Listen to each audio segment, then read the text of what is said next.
Welcome to the Ask Brian podcast radio show, where you'll hear from some of the most successful founders and CEOs of businesses and startups, sharing their best advice for success and even some stories on how their mistakes actually make them even more successful. Now, here are your hosts, Brian and Tracy. Welcome, welcome, welcome. You're listening to KHS 1220 and 98.1 FM with the Ask Brian radio show. Live every week, live every Thursday. You listen to it. It's 1 to 2 p.m. In case you don't remember the time, we are live. Boy, I heard a chuckle or something. So, every week we have a show and we try to help people in business try to learn something about business. And Tracy, everyone is always asking why Brian is spelled with an E, and I heard you have some of the answers to some of those questions, and so without any further ado, some of the people would like to know why in the world Brian is spelled with an E, not spelled Y-A-N or I-A-N. We don't understand. You've been the co-host for a while now, so you should probably have a good idea, although I did hear that we came up with a new one today, so we'll let you go through some of those, and then we'll come in with one or two more that we're adding. So why do you spell Brian with an E? The suspense is killing me on the new E, but if we had a drum roll, I would do it now. But Emily won't find the drum roll for me. I mean, it's got to be budget cuts because we ask for one every week. So I guess what it's got to be what it's got to be. But Emily, our engineer, are our two primary E's, because without Emily, our engineer, there would be no Ask Brian with or without an E. How about that for a riddle? Well, but then answer this question, Miss Riddler. Okay, the show was started over 5 years ago. All right, and Emily wasn't working here over 5 years ago, so please explain that one. Well, Emily is our current reason why it couldn't exist without her, but we've also had our wonderful Pat, who has, because he got promoted because of his excellence in his engineering, he is now an executive, and so therefore he is no longer our engineer. And is that because executive is with an E? Is that why you're saying that? Or what's? And by the way, Patrick is like number 5 on the list. Okay, well, Patrick is the most excellent engineer before Emily. So therefore, his expertise has never been in question. I will call. Very difficult on me. I'm going to call Andrew in, the prior engineer, because I don't think he's going to agree with you. Go ahead. Well, I was never engaged with Andrew on the show, so I don't know. And I don't know if he was engaging or not. But all of our guests who are experts are always engaging with their entrepreneurial experiences. Getting a lot of E's there, but I didn't realize engage was part of it. But okay, I guess you're adding a new one. So I guess there'll be more than one addition to the E's, but go ahead. Well, our listeners are always engaged with our exciting and enticing educational content, so therefore engaged is a new one, but I think you actually have an even more new one. Well, but first of all, you forgot about a couple of them, okay? You forgot about enthusiasm! Which was on purpose because of that. Okay. And I didn't hear the word experience. I said experience like 5 times. And what about educational? I said educational content. You keep going, buddy. All right. Well, here's the new one, and I'm going to give you the hints, and I think you can get the answer, but we're going to give it a shot. So let's have a drum. Let's have a drum roll, Emily. Emily, do you have a drum roll? Cold. We don't have a drum roll. Well, Patrick used to have one. Cold with. All right, so let's do the drum roll for the new one. That sounds really phenomenal. Well, just wait till I tell Jerry that we need to get a drum set for here. Anyway, I'm going to give you... Oh, by the way, audience, there's no dress rehearsal here. I am literally hearing this for the very first time. I'm offering that disclaimer up front. Are you saying I fly by the seat of my pants? Anyway, so I'm going to give you a hint. And if I give you these two hints, I do believe you can come up with the answer. So The first hint. Okay, let's see. The first hint is the movie Grease. Okay. Okay. The second one, which I think should give it away, because I think you and I have about the same age classification, and so I'm going to say something about it. And once I say this, I think you're going to get it. But do you remember the car that they had? Oh, dang. Well, how about electrifying? That's it! Electrifying! Woo! You got it. Yeah! See? It's electrifying! That's exactly what the show is. It's electrifying! Everybody's electrified. Even Emily. Her hair is standing up. Emily's probably running out of the room. She wishes she could. But she needs the $9 an hour that they pay her. So, anyway. Oh, stop. Don't disclose things like that. I'm sorry, I'm not supposed to tell them what her salary is. Anyway, so we have a very, very good guest today.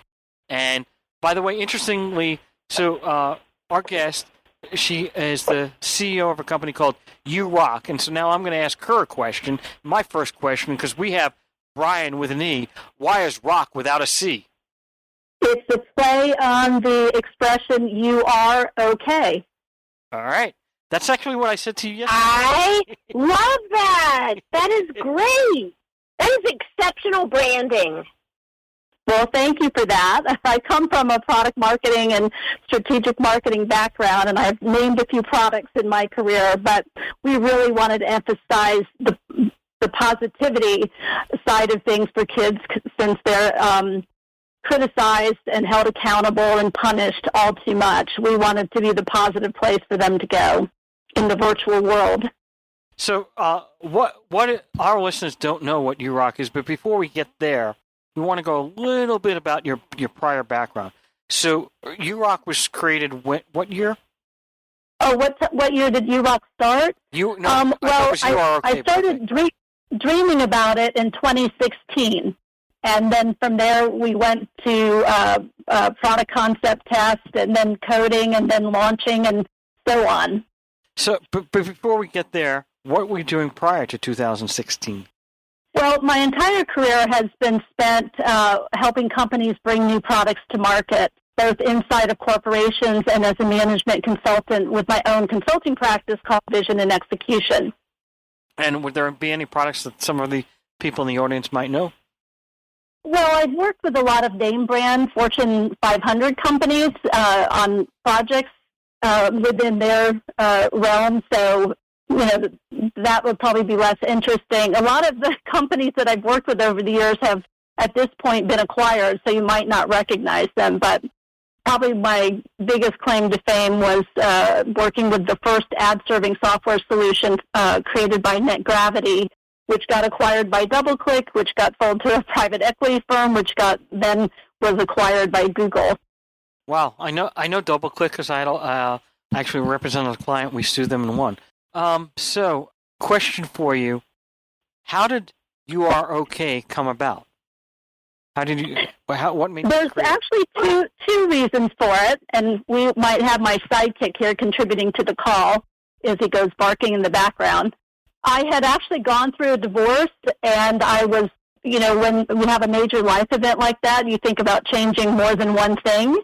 And so I thought about doing something different. And someone said, well, if money were no object, what would you do? And I'm sorry, that's King in the background. I said, well, I'd do my own startup, but I don't have an idea. And literally an hour later, the idea just totally floated into my head. And I started building upon it, researching it, evaluating if there was a market there and so on. But it was really all born out of the fact that my son was diagnosed with a learning difference and a mental health issue at a very young age. And our lived experience with his journey to recovering and dealing with all those kinds of things taught me a lot about what does and does not work well in the mental health care field. And what was your goal then? Was it to help people that have some concerns and problems? What was your real reason? Well, my goal is actually very lofty. My goal is to raise the next generation of totally healthy adults, because the practical reality is most of the challenges kids have are because of family of origin issues their parents had because their parents had issues and whose parents had issues. And what happens when kids are teenagers is they start to do end runs around their parents, especially when there's dysfunction in the home, and start looking for their own answers because they know this doesn't feel right to them, and they are trying to create their own solution. So our goal is to teach kids really how to build their emotional resiliency skills.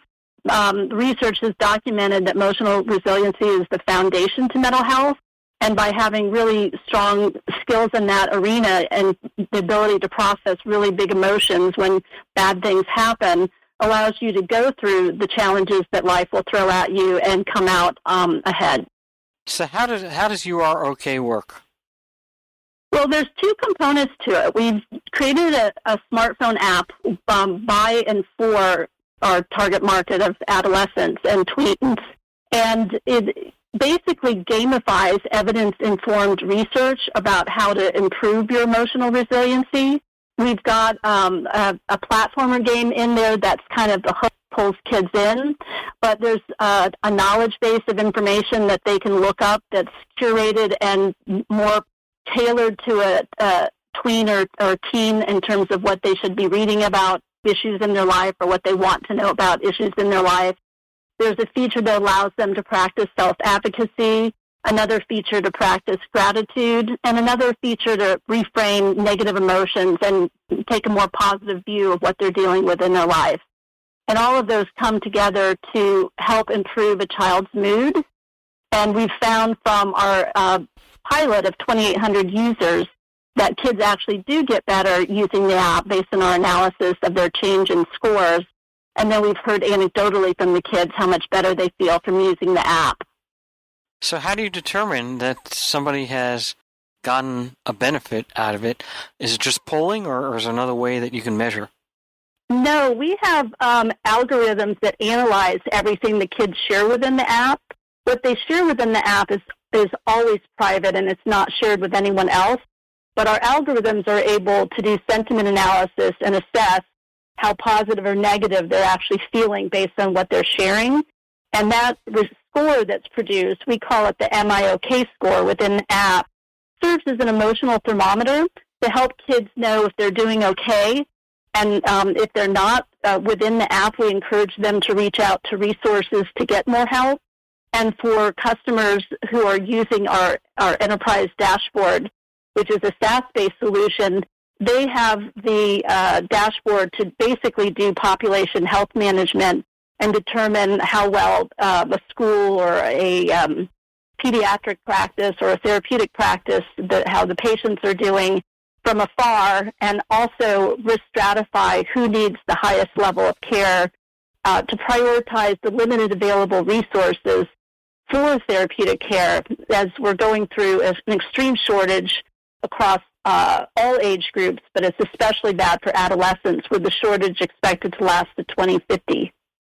So, a couple of things. My first question, and I had this when I first met with you, is awareness, right? So, if you don't know you have a problem, then you can't even attempt to try to solve that problem.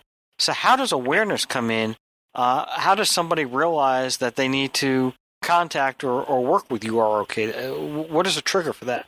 Well, I would suggest that there's not a lack of awareness. We already know that kids are doing a lot using Dr. Google, and so they know when they don't feel good, and in some cases they're embarrassed and they don't want to upset their parents. In other cases, they don't want to upset their parents because they, have a short fuse or something like that, or just wouldn't be supportive. So the kids already know that they don't feel good, and they're trying to find solutions.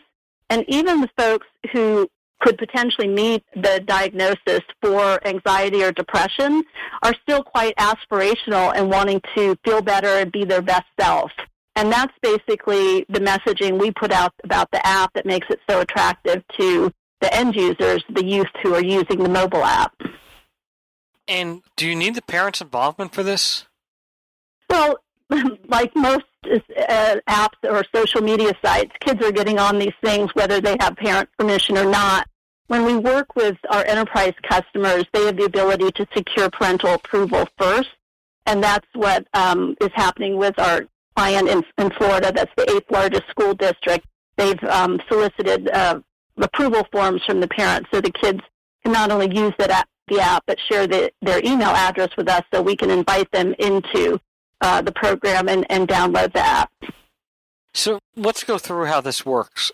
Somebody decides to download the app, and then what would they do? They'd fill in their information and then maybe ask a question, or how would this work? Well, there's two ways to engage with the app. The one is because your school or your pediatrician or your therapist has contracted with us to offer it to the population that they serve, and they would be invited to use the app as a result of that arrangement. It's available in both the Apple and Google Play stores, so an individual can actually download the app, and it's free to them because that we wanted to do good while making money. And we make our money by providing our enterprise dashboard to the enterprise customers to monitor their population. So basically, once someone decides to download the app, they create their account, and they're able to use all the features within the app. And what are some of the popular features that people are using? Well, there's about 6 features within the app, all of which are evidence-informed activities designed to make kids feel better. But the lead feature that is kind of the hook to download it is the platformer game. It allows you to name your emotions and get in touch with how you're really feeling about 4 categories in your life: school, family life, social life, and other stuff. And then you get to collect acorns by, achieving all the levels and overcoming enemies and so on. But also within the app, there's a knowledge base that helps kids find the information they're looking for about teenage issues. There's a feature that helps them practice self-advocacy in a playful way so that they can practice asserting themselves in an emotionally healthy way. There's a gratitude practice, and then there's a feature that allows you to reframe your negative thoughts into a more positive, uplifting way of looking at your challenges. And most of all, with those latter features, you're able to then go into an anonymous peer support program where you can interact with kids your age, but it's so secure and anonymous that there's no, it's a randomly generated username, and there's no photos or avatars, so kids feel really safe sharing things that they would not share to anyone else because they're really trying to sort it out and see where they feel themselves, and they get support for what they're going through. Last question, then I'm going to have Tracy ask some questions, and that is, how is this monetized? I mean, obviously someone's got to pay for this program, so how does that work? Absolutely. We make our money off of our enterprise dashboards. That's available to schools, youth organizations, juvenile detention, healthcare providers, and insurance providers to track how the population that they're serving is doing. But most of all, it allows them to risk stratify that population. As I mentioned earlier, there's such a shortage of therapeutic care that it's hard to find as many resources that are actually needed.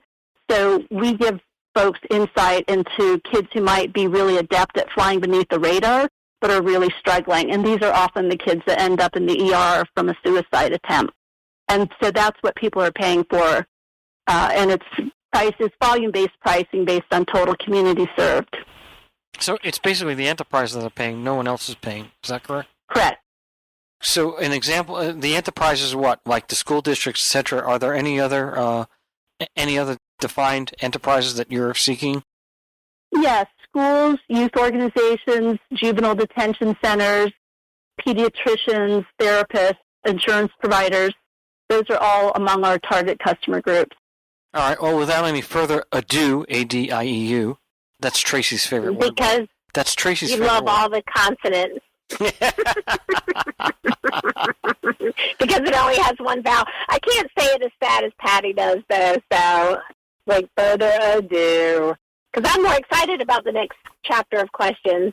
So tell us about your entrepreneurial journey story in that I know you have a background in product to market and product marketing. How has that influenced the branding and the messaging and everything that you've been doing in terms of building this business out? You know, it's really kind of funny how your early life experiences can ultimately end up shaping your career. I've always been a keen observer of people and human nature, and that made me really good at marketing research, strategic marketing, but also as my career developed and the product management category or function as a job category emerged during the early part of my career, I was just exceptionally good at reading the tea leaves and seeing which way things were going, hearing things that other people might have missed about what was really important to them, and then always taking the point of view that for a company to be successful, you have to give the customer exactly what they want and what they need. And there's always a way to do that profitably. And that's kind of how I built my professional career before I became an entrepreneur myself and the CEO of my own startup. And even to the, we were talking off the mic before about the name, so I'd love it if you would just share the metaphor and the synergy of YouRok and what that also represents in another way. Sure thing. So much of everything we've learned about parenting is about logic and consequences, which is a very punitive way of parenting. And given my own experience parenting my child with his issues, I had to relearn a more connected and emotionally supportive way of parenting. So I really wanted to focus on everything that's positive and the strengths of kids and help them feel especially as they're hitting puberty and pulling away from parents and trying to figure out who they are as an individual. It's so much easier to do that when you're feeling supported, emotionally supported, and getting positive reinforcement versus criticism and negativity. And so because of that emotional goal on my part, we ended up coming up with the name YouRok, as in you're great, you're doing fine. But it's also a play on the words you are okay. And we really want kids to feel like they are okay, and if there is a challenge, that we're there to help them to get better. I think the anonymous factor of the community support is so wonderful in how that's executed on the app. I have a curiosity around, has it ever been considered that you would have both an online and an in-person component to this? I mean, I could see the positives and negatives of both, but I'm just curious if there's any ideas around having an in-person component simply because of having that ability to really connect, the human connection aspect of it.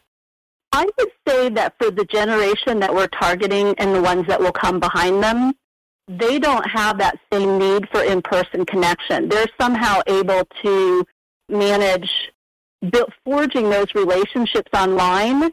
And that's not to say that I'll give you an example. My son's in college and he's about to fly to Florida for spring break to stay with the friend he made online who ultimately was part of the Parkland shooting massacre. And when he came out to California to get away from Florida after that happened, they finally got to meet in person. And they've maintained this friendship mostly online for probably 5 years now. So I would say in-person is something that older folks or parents think about, but the kids aren't thinking that way. That's so fascinating to me. And obviously I'm probably showing my age, but I agree with you. I mean, that generation has grown up with the phone being an appendage to their limbs, literally, so they don't really know another way. And I just also am curious, like, from the mental health perspective, is that just a new way of living? And how does mental health address the virtual relationships versus the in-person relationships? What I see happening with what kids share in the app is that they're working out their in-person relationships through a digital format that's safe and anonymous. So if they're not getting along with their best friend or their parents, those are the kinds of issues that they're sharing within the app, and they're getting support from others using the app as well. We have buttons that vote for good idea, bad idea when they're trying to figure out how to solve a problem. We have helpful and hurtful if they're trying to self-advocate and they may not be saying something all that kind, but very emotionally charged for them. So we're reinforcing some very pro-social behaviors and how we've designed the app. And that's what allows them then to go back into the real life and have better relationships and do better. From an entrepreneurial perspective, I'd love to know, I know you shared the idea behind YouRok, but I'm also curious because you've worked in startups, but you've never actually been the founder of a startup. So two questions I have is, one, so your aha moment was, if you could do anything, it would be to start something, but at that moment, you really didn't know that this is what you were going to start, correct? So how did that go from, if I could start anything, to I want to start YouRok? Well, first, let me just say that I've had entrepreneurial attempts throughout my life, from creating opportunities to work as a high school student to almost after every job, I tried to do some sort of consulting or more consulting-oriented projects. And my firm, Vision and Execution, I founded 20 years ago and have led that company during that time. So wasn't completely devoid of entrepreneurial experiences, but being the CEO of a startup, pre-funding and pre-revenue, of course, which every startup is when they get started, is very, very challenging. And there are many people who have had great passion for our what we're trying to achieve. Not everybody has the financial resources to dedicate themselves to a startup to get it to early revenues and early funding. So that is, more than anything, the challenge is finding people who have the skill set and the compassion and the financial resources to play an impactful role to the company.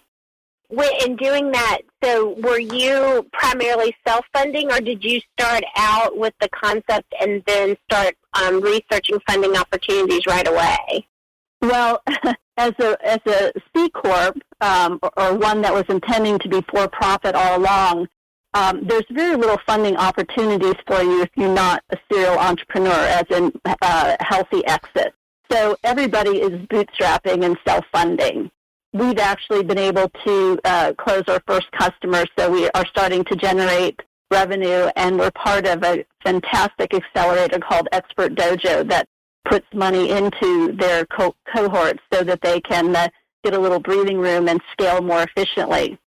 So that is one of the big challenges. And then there's also women still make, depending on which report you read, make up only 2 to 6% of total investment dollars. So that adds to another challenge in securing funding. And one of the reasons I like Expert Dojo is they're very pro-women entrepreneurs. Yeah, they're an amazing group. So you were actually reading my mind in terms of having a few questions centered on women entrepreneurship. And my curiosity would be, as a female entrepreneur, what have been some of the challenges that you faced? And then specifically, have you faced challenges being female entrepreneur in the tech space? Oh, without a doubt. And I was assuming yes, but I didn't. I was assuming yes, but I did not want to imply. and here's the worst part of it, at least based on my own personal experience. I will not categorically describe the situation this way, but I have observed that the women who are trying to make it better for other women are held to higher standards for funding their funds. And as a result, they have to be even more careful and de-risk even more extremely than men do. So the big challenge, and it's well documented in the Harvard paper that talks about the fact that men are interviewed for success and women are interviewed for failure. Wow. That's a very powerful statement, and I just need to just leave it there for a second. So in the tech space specifically, have you run into challenges that are related to being the founder of a tech company? And do you consider your company a tech company? I'm assuming yes, but I probably should clarify that first. We're definitely a tech company, and that's an interesting state of affairs in digital health of any kind, is you have people coming from healthcare and academia versus people coming from tech, and how those silos eventually have to merge and have a more common ground. And there's some challenges around that. I don't have any challenges when I'm out in front of customers talking, or things like, I don't have challenges in terms of hiring people. The real challenge is the challenge in getting funded. Companies who are doing something similar to mine but for adults or, other type solutions, if they have a male CEO, they're just further ahead in terms of funding. So regarding that funding issue, who are your competitors? There's a number of companies that are going after the youth market, in part because we know how badly youth are suffering, as the U.S. General pointed out in his recent paper. But the other thing that's interesting about the funding market is investors fund what they know, and right now digital health is a super hot category. So many of them are getting really happy with marketplace solutions that they really understand, because you can have a marketplace for any industry category. But the fact that they don't understand the extreme shortages in providers, and that's not ultimately a scalable model, because everyone is now competing for the same limited number of therapists available. But these companies that have the marketplace solutions, because they're easy to understand, have pulled ahead in terms of funding. To Patrina, the question was, who are your competitors? Now, you don't have to specifically name names, but if there's some big company out there, some really, really big competitor, you could do that. So if you know that, that's fine. If not, I have a follow-up question. Well, I guess the best way to explain it is that the strictly app-only digital mental health solutions out there, like Headspace and Calm and MindStrong, are all going after this market. Insight that I have gleaned from talking to folks is they're not doing that well because it was designed for adults and not for kids. So they're struggling with how to evolve their product. Companies who are specifically designed for and targeting youth, as we are companies like Hazel, Neolith, June, and Manatee. But as I mentioned previously, they're almost exclusively focused on the marketplace, which means what they're trying to do is match a patient to a provider when there's not enough providers to go around. And how does somebody sign up for the service? You just go download YouRok, the app, or is there another way? Well, our marketing focus currently is on our enterprise customers, and anyone can go to our website, which is YouRok Apps, YouRokApps.com. And there's a form that you can complete that will generate a notification for us to reach out to you and set up an appointment. But if you're an individual user, such as a teenager, and you want to try out KBRO, the app, you can go to Android or Google Play Store and just download it for free. Well, I just want to know what's next for you. What's next for YouRok? Well, our expectation is we'll close our first major round of funding this year, as well as close a bunch more customers and get things up and running. And then we have lots of ideas for how to expand the product capability so that we can deliver more digital care and make it available to youth in underserved populations in rural areas where the access to care is very limited.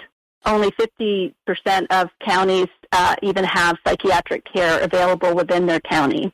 Is your focus going to be limited to adolescents, or are you going to at some point look into either the adult market or the under-adolescent We're market? absolutely looking at the college-age market, because that's really where the rubber hits the road. There's no parental support now, and that's where kids really tend to implode.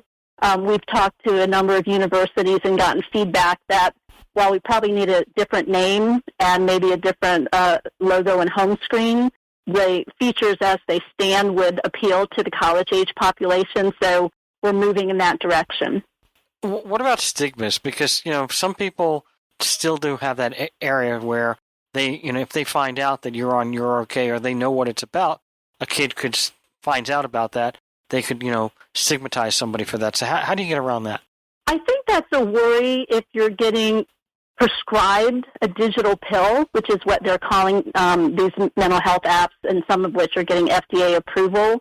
But we're the exact opposite of that. When, for example, in the Tampa Bay school district that we'll be going into, it's available for every single student.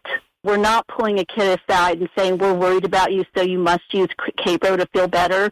We're saying, here's a fun app that will build your emotional resiliency and help you not only have fun, but feel better about yourself. Who doesn't want to be their best self? That's always been our positioning for the app, Capro, and it works really well. Even if they're really not doing well, they're still aspirational about feeling better.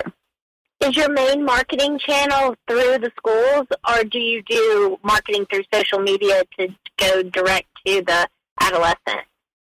Well, we definitely have very active social media marketing on Facebook, Instagram, LinkedIn, and Twitter.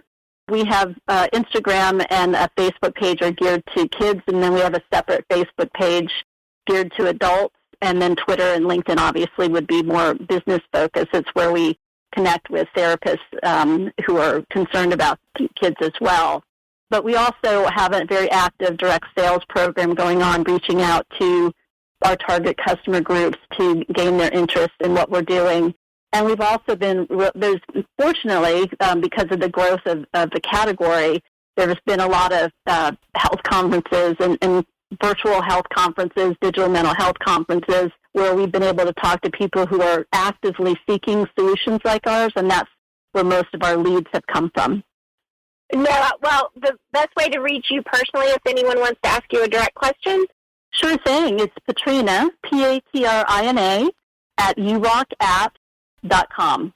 Well, thank you very much. You've been a very good guest. Tracy, Patrina, appreciate it. We'll have you back on later as you grow. You're listening to the Ask Brian radio show on KHES 1220, 98.1 FM.